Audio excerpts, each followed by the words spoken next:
This is the story of a man named Stanley. Stanley worked for a company in a big building where he was employee number 427. Employee number 427's job was simple. He sat at his desk in room 427 and he pushed buttons on a keyboard. Orders came to him through a monitor on his desk, telling him what buttons to push, how long to push them, and in what order. This is what employee 427 did every day of every month of every year. And although others might have considered it soul-rending, Stanley relished every moment that the orders came in, as though he had been made exactly for this job. And Stanley was happy. And then one day, something very peculiar happened. Something that would forever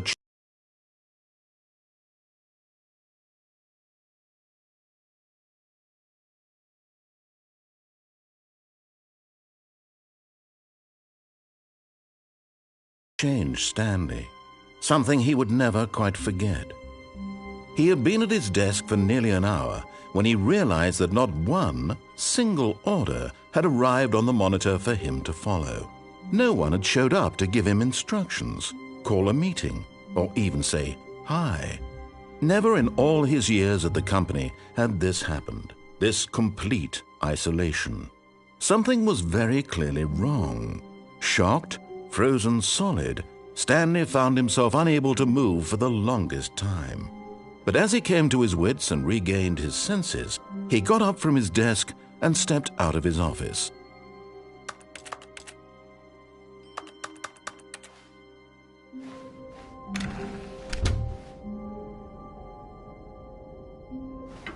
Psst! Stanley! Come over here! In the vent! I want to show you something.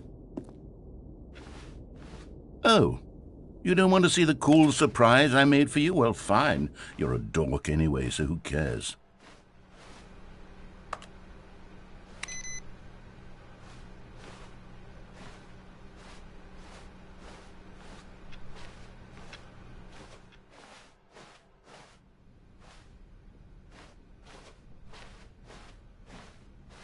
When Stanley came to a set of 2 open doors, he entered the door on his left.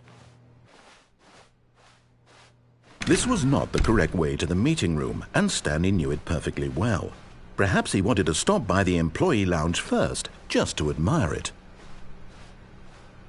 Ah, yes, truly a room worth admiring. It had but eager to get back to business, Stanley took the first open door on his left.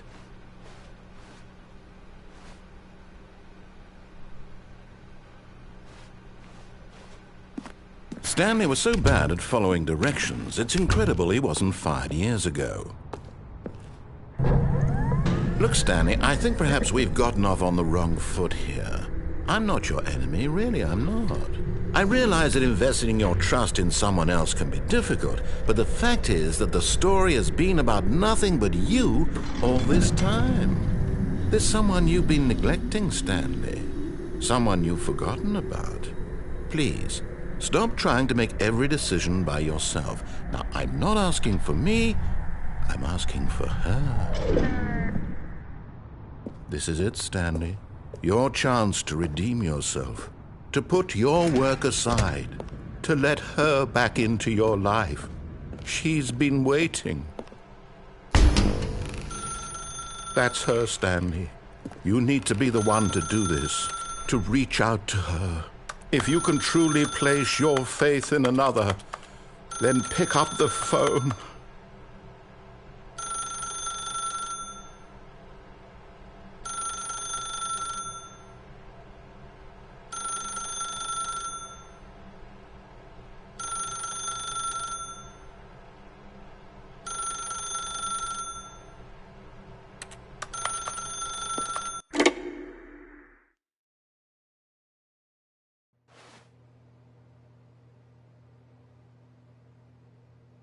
Oh, Stanley, is that you?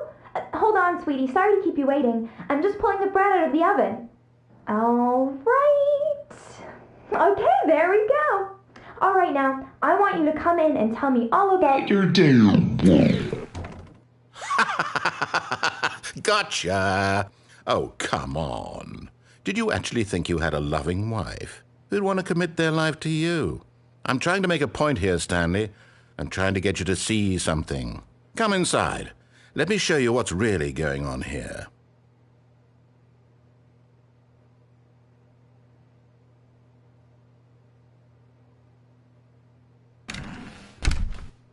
This is a very sad story about the death of a man named Stanley. Stanley is quite a boring fellow. He has a job that demands nothing of him, and every button that he pushes is a reminder of the inconsequential nature of his existence. Look at him there, pushing buttons, doing exactly what he's told to do.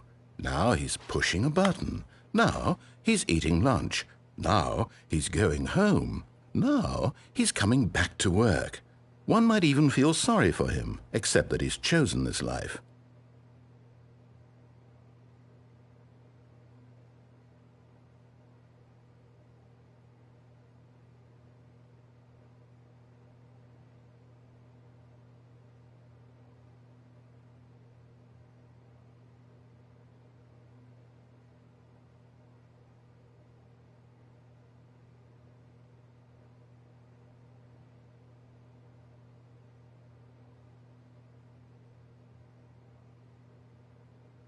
But in his mind, he can go on fantastic adventures. From behind his desk, Stanley dreamed of wild expeditions into the unknown, fantastic discoveries of new lands. It was wonderful. And each day that he returned to work was a reminder that none of it would ever happen to him. And so he began to fantasize about his own job. First, he imagined that one day while at work, he stepped up from his desk to realize that all of his co-workers, his boss, everyone in the building had suddenly vanished off the face of the earth. The thought excited him terribly.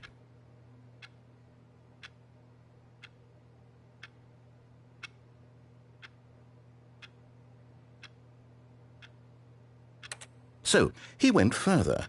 He imagined that he came to two open doors and that he could go through either. At last, choice.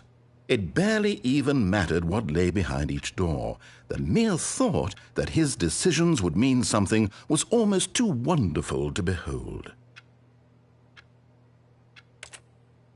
As he wandered through this fantasy world, he began to fill it with many possible paths and destinations. Down one path lay an enormous round room with monitors and mind controls. And down another was a yellow line that weaved in many directions, and down another was a game with a baby. And he called it the Stanley Parable.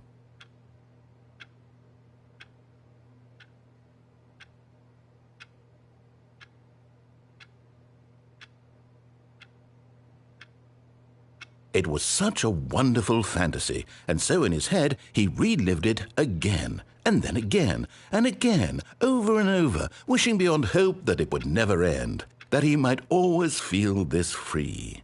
Surely there's an answer down some new path, mustn't there be? Perhaps if he played just one more time.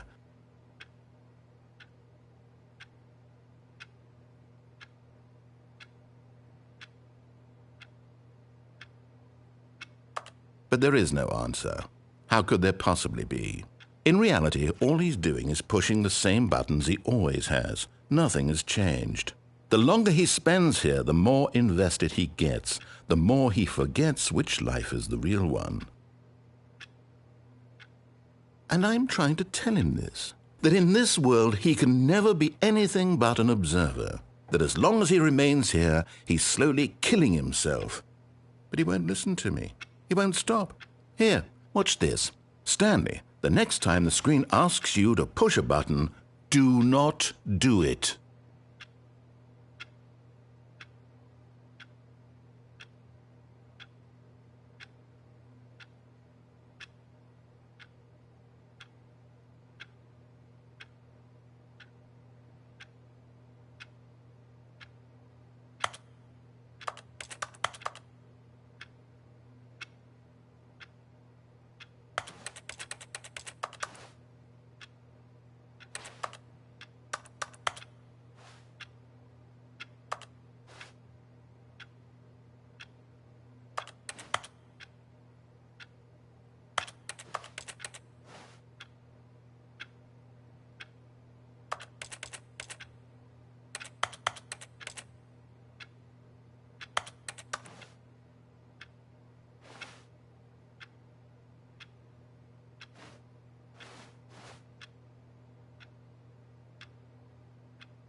You see? Can he just not hear me? How can I tell him in a way that he'll understand that every second he remains here, he's electing to kill himself? How can I get him to see what I see? How can I make him look at himself?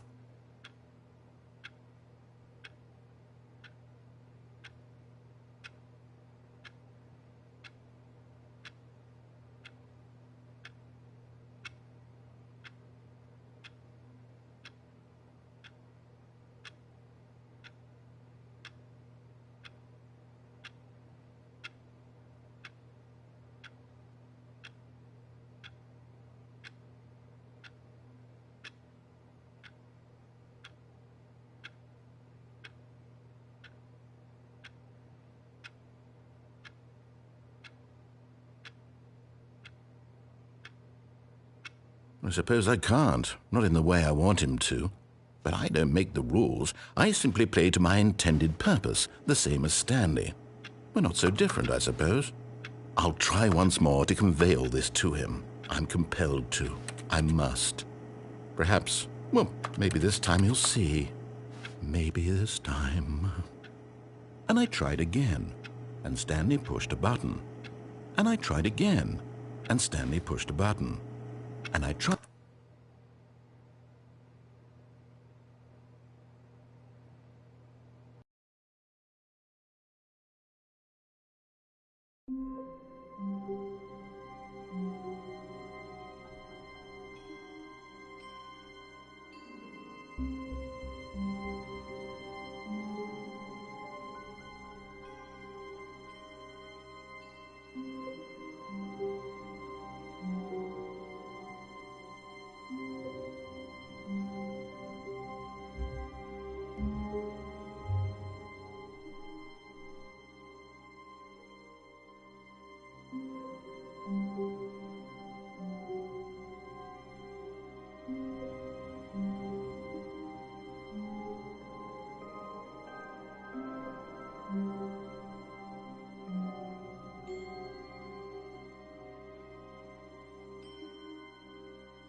Stanley, come over here.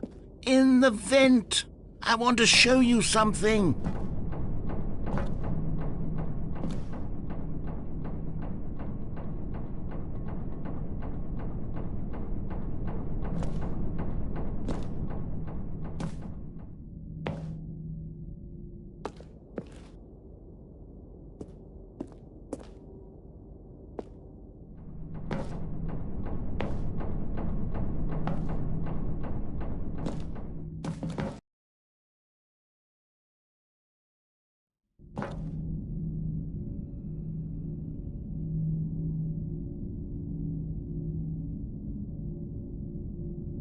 Okay, you remember how cheap and unsatisfying the new Ultra Deluxe content turned out to be? Well, it got me thinking about the past and how much better the Stanley Parable used to be. So I made something special and tucked it away here where the game's developers won't find it. Just our little secret. Take a look.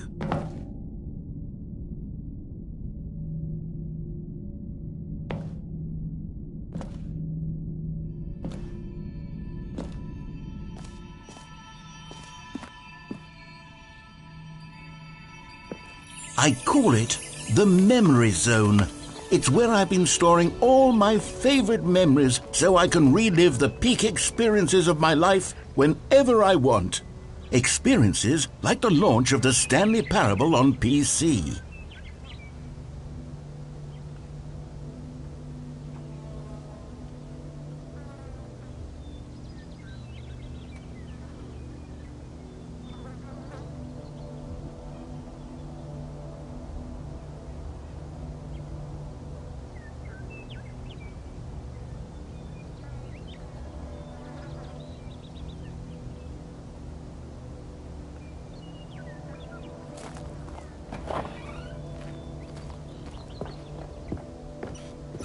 You see, Stanley, doesn't the Memory Zone remind you of how wonderful Stanley Parable was before it was sullied with a cheap PlayStation port? Remember back in October of 2013, when the game originally launched? Back then, video games had integrity. Back then, it all meant something. Oh, the waste.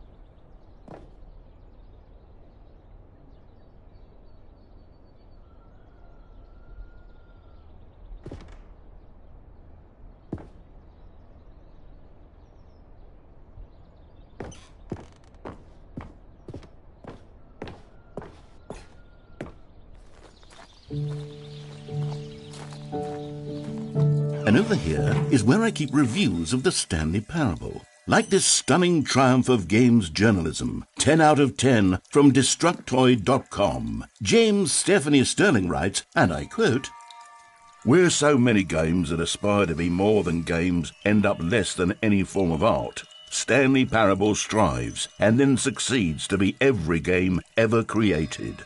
Did you hear that, Stanley? Every game ever created. That's how grand and all-encompassing the original Stanley Parable was. It was literally every game ever created. It was Skyrim, it was Persona 3, it was all of them, and now it's nothing. It's no games at all.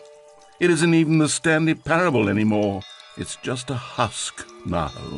A lifeless husk with an hour of new elevator content.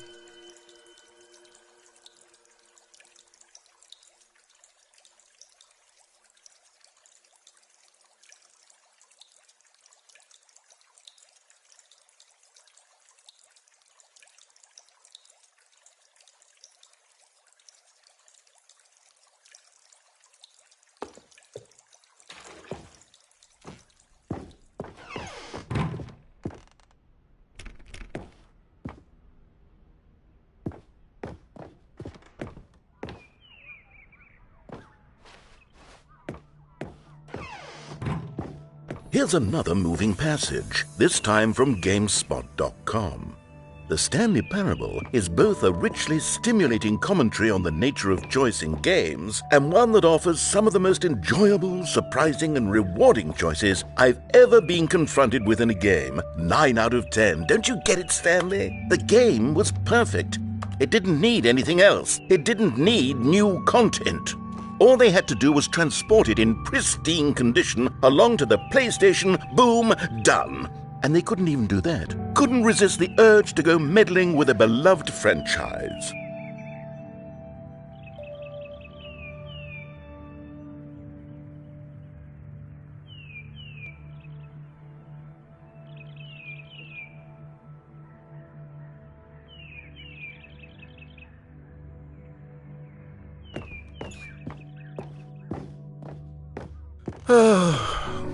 These were simpler times, Stanley. But I wouldn't give to go back, to have it all over again. Wait, hang on. I don't recall this part of the memory zone before. What's this? What's down here? Oh no, oh God, no, Stanley. It's a collection of reviews from Pressurized Gas, the extremely popular online storefront for computer games. I haven't looked at these in years. I can't even imagine what's been collecting down here. Surely these reviews were glowing as well, weren't they?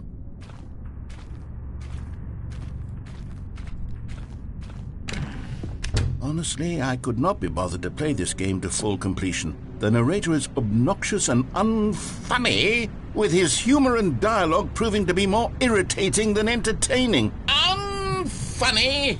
I'm not trying to be funny. I'm trying to make a serious work of art. I suppose I could write up a handful of gags to insert into the Stanley Parable, but the game is already such a densely layered web of profound philosophical insights that I can't even imagine where I'd have the room to stick them.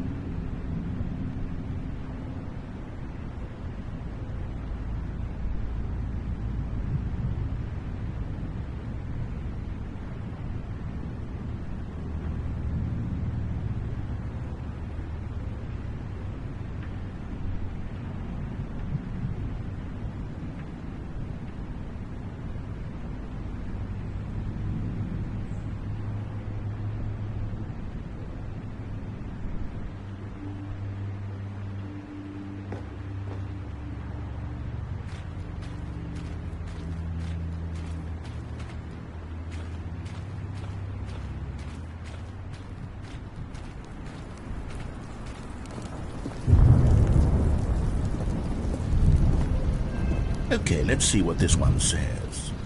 While the idea for the game is good, for someone who prefers non-linear games, this preachiness gets annoying fast. Preachy? Stanley? I'm not preachy, am I? You can tell me if I'm preachy. Honestly, you can. Oh, goodness. This is actually quite shocking for me. Well, to be honest, I had always thought of the game's dialogue as being rather terse to begin with. You can't know how much fluff I cut from the game to get it to feel as light and airy as it... Well, I always thought it did. But maybe it wasn't. Oh dear. What an awful memory to have to hold on to. These black marks on my otherwise unimpeachable track record. I feel like a failure. Like I let these people down. Perhaps the Stanley Parable isn't quite as sterling as I always remembered.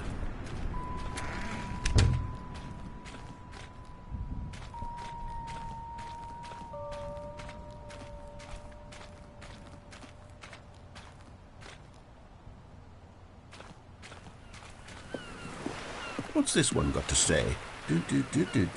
You constantly have to stop doing anything so the narrator can catch up with his long-winded explanations of what's happening. I wish there was a skip button.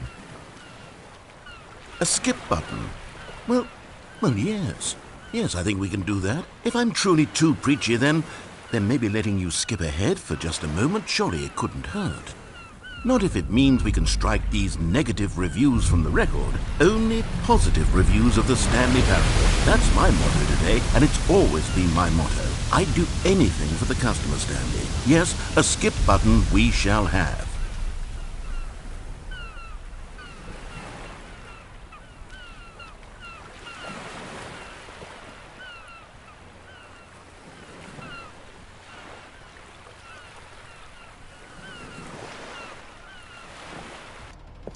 And here it is. Go ahead. Oh, you're back, you see. You were only frozen in time for a few minutes, but it was plenty of time for me to deliver a long, rambling monologue for... Well, there, sport. You really did catch me rambling on a bit, didn't you? But that's the power of the button. The minute I start to go off on a thoughtless display of self-absorption... Okay, welcome back, Stanley. Now, I should say that the amount of time the button has been skipping through is becoming longer and longer. That last one was, well, I want to say maybe 30, 45 minutes. Stanley, please don't push the button again. It's been 12 hours. You've just been frozen there. I don't know why the skips are getting longer, but they're... Oh, Stanley, you're back. You're back. Oh, my goodness. I have someone to talk to again. Stanley, I think it's been a week. Or 2 weeks.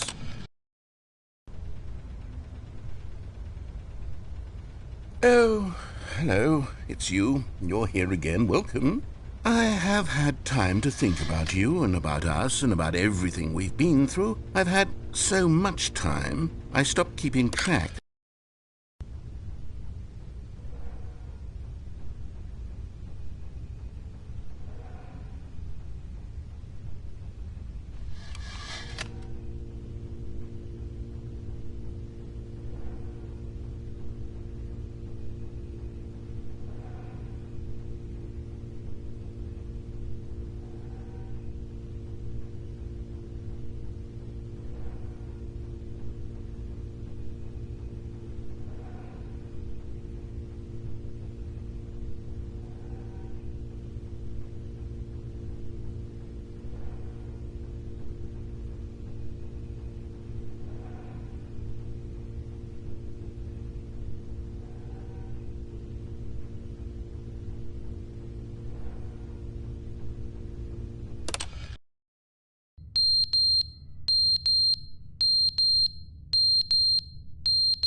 But they didn't understand the game was never meant to be funny. It was meant to have a point. It was meant to speak to the human condition. But where are the jokes? Where are the jokes? They bemoaned, they screamed, they gnashed.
The end is never the end, is never the end, is never the end, is never the end, is never the end, is never the end, is never the end, is never the end, is never the end, is never the end, is never the end, is never the end, is never the end, is never the end, is never the end, is never the end, is never the end, is never the end, is never.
All of his co-workers were gone.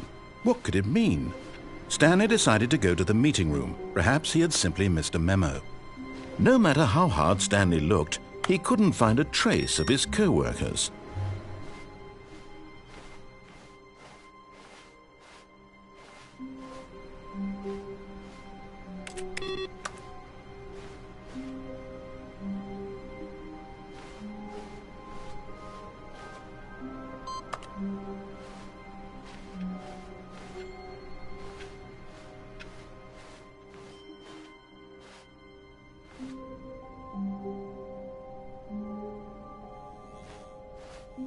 Oh, good. You notice my sign. Yes, I have something very exciting to show you.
You see, Stanley, I've been reflecting on the Stanley Parable and about how roundly disappointing this ultra-deluxe version has turned out to be.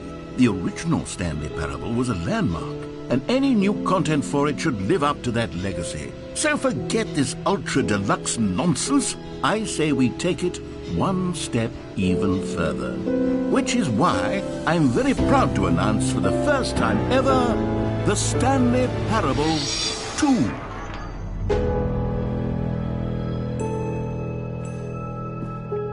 Yes, you see, isn't this far superior to a measly port with a few minor additions? Think of all the new territory we'll cover with a fully fledged sequel. An entirely new experience, built from the ground up. Why, there are so many possibilities. It could go in so many different directions.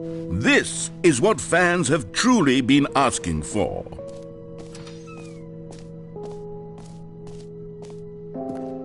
Calling it the Stanley Parable 2 is just so much catchier than Ultra Deluxe, don't you think? Ultra Deluxe? What does it even mean? But the Stanley Parable 2, now that's an artistic statement right there. It's future-oriented. It screams progress and innovation and long-term franchising potential. Now, to be clear, I haven't quite nailed down what exactly the Stanley Parable 2 is going to be, but let's take a look at some of the features I've been developing for it. I figure that if I can loosely organize a handful of interesting concepts, that surely the game will sort of naturally spring up around them. It'll all work itself out. Game development is much more of a fuzzy magic than anything scientific or logical, really.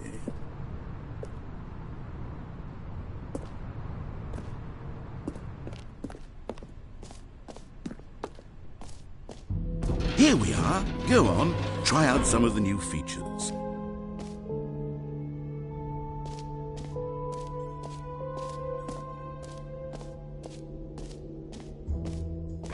For the Stanley Parable 2, I asked myself, what do players really want?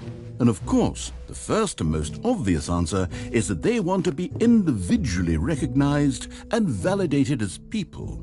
So with that in mind, my first addition to the game is this button which speaks the name of the person playing the game. Isn't that wonderful?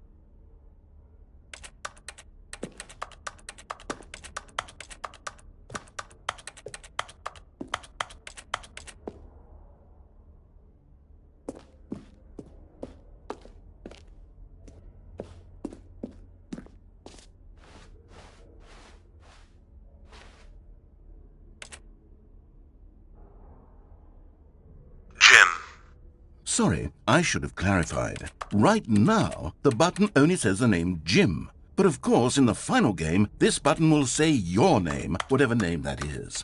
Here, let's have you role-play as Jim to really simulate the full experience of this feature. Just play along. I promise you'll love it. Okay, here we go. Let's take a deep breath, clear your mind, forget whoever you are, and simply become a person named Jim. I want you to imagine yourself living as Jim, sleeping and waking. Jim. Whoa, hold on. I wasn't finished setting up the backstory. If you don't properly roleplay as Jim, then you'll never understand the impact of this button. Otherwise, it's just a stupid button that says somebody else's name. Okay, we're doing it again, and this time let me finish first. Now, allow yourself to become Jim.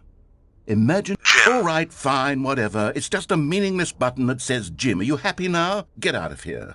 I'm done with this button. Why don't you go humiliate me in front of a different feature that I worked very hard on? Jim. See, if you'd only played along, Jim. that would have been Jim. your name Jim. the button Jim. says, but no. Jim. Instead, Jim. oh, I can't even think about it. I'm taking the Jim button away.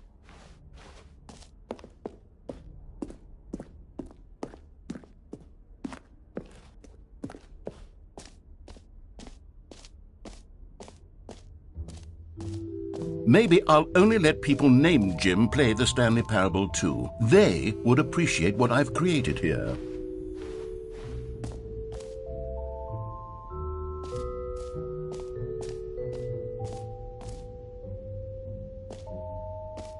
You know what, Stanley? I actually think the jump circle was a pretty good idea. I'd like to hang on to that for the sequel.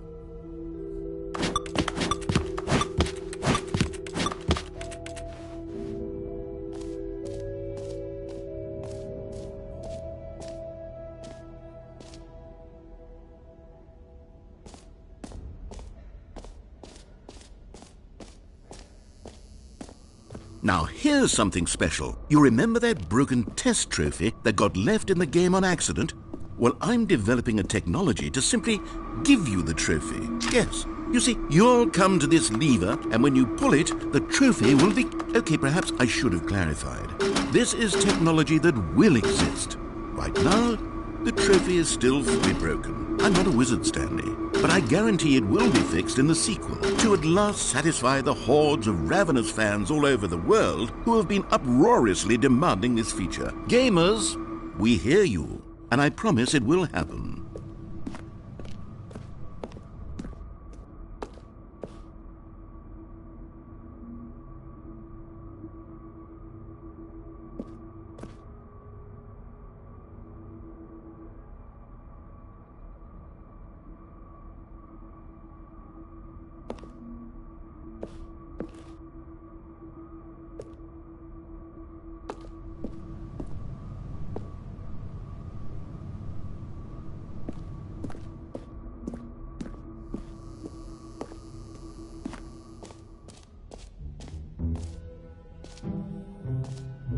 What else? What other exhibits haven't we seen yet?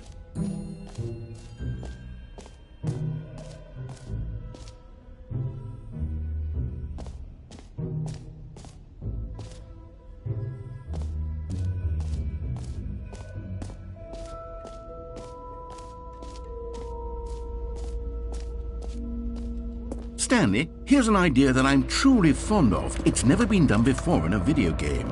This is, in fact, a hole that you can fall down forever. That's right. Infinite falling. You can fall until the end of time, if you like. A stunning leap forward for video games as a medium.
You see, isn't it wonderful?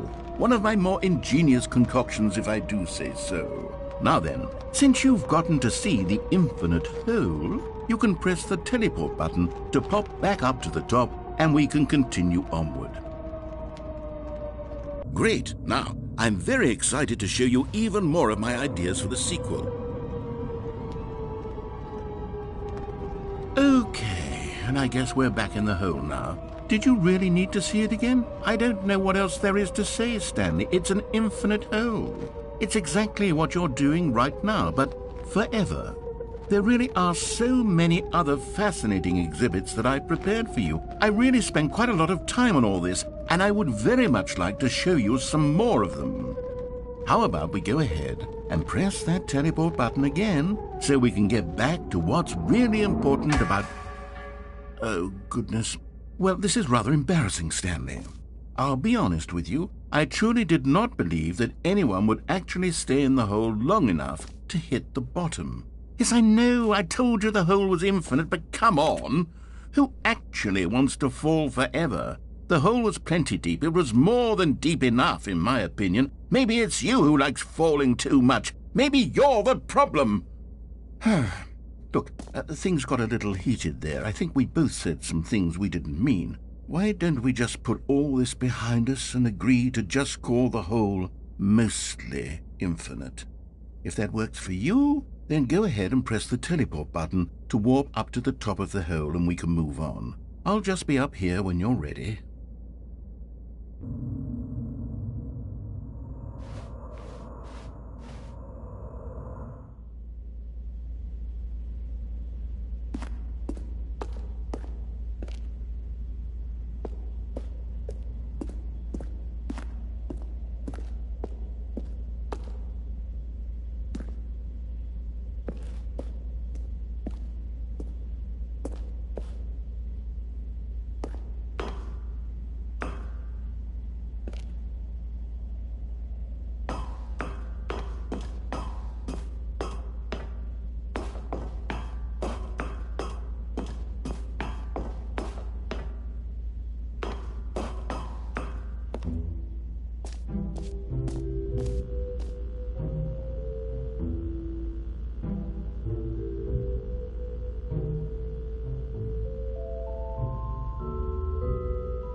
An epilogue would be fun, wouldn't it, Stanley? Yes, it would go at the end of the, well, we'll figure that out later.